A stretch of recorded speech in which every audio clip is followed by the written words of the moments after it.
পিতৃৰ বেমাৰৰ বাবে মেট্ৰিকত বহিব নোৱাৰিলে পুত্ৰ। এবাৰ বহুত ল'ৰা ছোৱালীয়ে তাৰ লগৰ ল'ৰাবোৰে পৰীক্ষা দি গ'ল, সি দিব নোৱাৰিলে। দেউতাকৰ অসুখৰ কাৰণে পঢ়া শুনা তাৰ বেয়া হৈ গ'ল।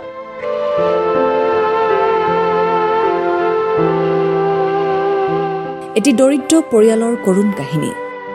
ৰাইজৰ ওচৰত আৰু হিমন্ত ছাৰৰ ওচৰত মই অনুৰোধ কৰি কৈছোঁ, এই পৰিয়ালটিক যে আপুনি কিবা এটা সহায় কৰি উদ্ধাৰ কৰে যেন আপুনি।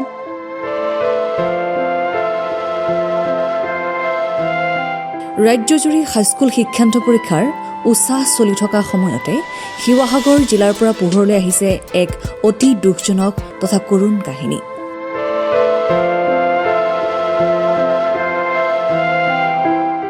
পিতৃৰ জটিল ৰোগ আৰু দৰিদ্ৰতাৰ বিৰুদ্ধে এখন বিশেষ যুঁজ। অৱশেষত জীৱনৰ প্ৰথমটো ডাঙৰ পৰীক্ষাত বহিবলৈ সক্ষম নহল এজন মেধাৱী ছাত্ৰ। শিৱসাগৰ জিলাৰ হাতীখুলি জকাইচুক পটুৱাচলা গাঁৱৰ নিবাসী কৃষ্ণ দাসৰ পৰিয়াললৈ নামি আহিছে ঘোৰ অমানিশা। পৰিয়ালটোৰ একমাত্ৰ উপাৰ্জনকাৰী ব্যক্তি কৃষ্ণ দাস যোৱা এবছৰ ধৰি এক জটিল ৰোগত আক্ৰান্ত হৈ আছে। উন্নত চিকিৎসাৰ বাবে নাই পৰ্যাপ্ত ধন। এনে সংকটকালত পৰিয়ালটোৰ একমাত্ৰ পুত্ৰ অংশুমান দাসৰ মেট্ৰিক পৰীক্ষা আৰম্ভ হৈছিল যদিও অসুস্থ পিতৃৰ দিনে ৰাতিয়ে শুশ্ৰূষা কৰিবলগীয়া হোৱাত সি পৰীক্ষাত অৱতীৰ্ণ হ'ব নোৱাৰিলে। অংশুমানৰ শৈক্ষিক ভৱিষ্যত সুৰক্ষিত কৰিবলৈ আৰু পিতৃৰ চিকিৎসাৰ বাবে দুৰ্ভগীয়া মাতৃয়ে এতিয়া মুখ্যমন্ত্ৰী ডক্টৰ হিমন্ত বিশ্ব শৰ্মা, বিভিন্ন দল সংগঠন তথা অসমবাসী ৰাইজৰ সহায় বিচাৰিছে।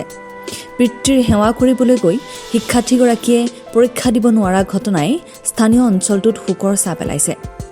যদিহে কোনো সদাশয় ব্যক্তিয়ে এই দৰিদ্ৰ পৰিয়ালটিক আৰ্থিকভাৱে সহায় কৰিব বিচাৰে তেন্তে তলত দিয়া ঠিকনাত যোগাযোগ কৰিব পাৰে। যোগাযোগ number 6026740169, bank account number 3421081593 SBI bank. নমস্কাৰ, মোৰ নাম বন্তি দাস, মোৰ স্বামীৰ নাম কৃষ্ণ দাস আৰু পুত্ৰৰ নাম শ্ৰী অংশুমান দাস। এবাৰ বহুত ল'ৰা ছোৱালীয়ে তাৰ লগৰ ল'ৰাবোৰে পৰীক্ষা দি গ'ল, সি দিব নোৱাৰিলে।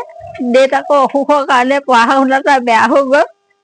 এতিয়া সেইটো কাৰণে ৰাইজৰ ওচৰত আৰু হিমন্ত ছাৰৰ ওচৰত মই অনুৰোধ কৰি কৈছোঁ, এই পৰিয়ালটিক যে আপুনি কিবা এটা সহায় কৰি উদ্ধাৰ কৰে যেন আপুনি। মোৰ মানুহজনৰ গা এবছৰ দিন হ'ল গা অসুখ, ট্ৰিটমেণ্ট কৰিও মানে উপায় নোহোৱা হৈছে। টকা পইচা বহুত অসুবিধা হ'ল হোৱাৰ কাৰণে আৰু উন্নত চিকিৎসাৰ কাৰণে নিবলৈ কৈছিলে, তাকো নিব নোৱাৰিলোঁ। ল'ৰাটোও হ'ল দিব্যাংগ, তাৰো ট্ৰিটমেণ্ট এতিয়াও চলি আছে, তাকো ট্ৰিটমেণ্ট চেকআপত নিব লাগে, তাকো নিব নোৱাৰা হ'লোঁ। এনেকুৱা অৱস্থা, পঢ়া শুনাও বেয়া হৈ গৈছে। পৰীক্ষা দিব লাগিছিলে, পৰীক্ষাও দিব নোৱাৰিলে।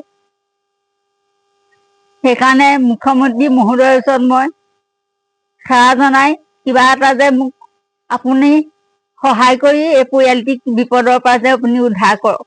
হিমন্ত মামা, আপোনাক সাজু কৰি অনুৰোধ কৰিছোঁ, মা দেউতা মই দেউতাক অকণমান সহায় কৰি দিয়ে। ৰাইজৰ পৰা সহায় বিচাৰিছোঁ, আপুনি অকণমান সহায় কৰি দিয়ক। হিমন্ত মামা, সাজু কৰি অনুৰোধ কৰিছোঁ, দেউতাক অকণমান সহায় কৰি দিয়ে। দেউতাই ইনকম কৰে, দেউতাই এতিয়া ইনকম কৰিব নোৱাৰা হ'ল। ৰাইজেও অকণমান সহায় কৰক আৰু মামা আপোনাকো সহায় বিচাৰিছোঁ। নমস্কাৰ, মোৰ নাম শ্ৰী অংশুমান দাস, হাতীগুলি গাঁও, জকাইচুক পটাচলা গাঁও মই বাস কৰোঁ। আৰু দেউতাৰ নাম শ্ৰী কৃষ্ণ দাস। দেউতাৰ এবছৰ গা ভাল নাই, ভাল পোৱা নাই। জয়সাগৰ শিৱসাগৰ মেডিকেলৰ পৰা যোৰহাটলৈ পঠিয়ালে। যোৰহাটৰ পৰা বেলেগ চিকিৎসা এখন কৰিবলৈ ক'লে, কিন্তু পইচাৰ অভাৱত অসুবিধাৰ কাৰণে চিকিৎসা কৰিব পৰা নাই। অসমৰ ৰাইজে অকণমান সহায় কৰে আৰু মুখ্যমন্ত্ৰী ডাঙৰীয়াক ইয়াকে অনুৰোধ কৰিছোঁ যে দেউতাক অকণমান সুস্থ কৰি দিয়ে যেন।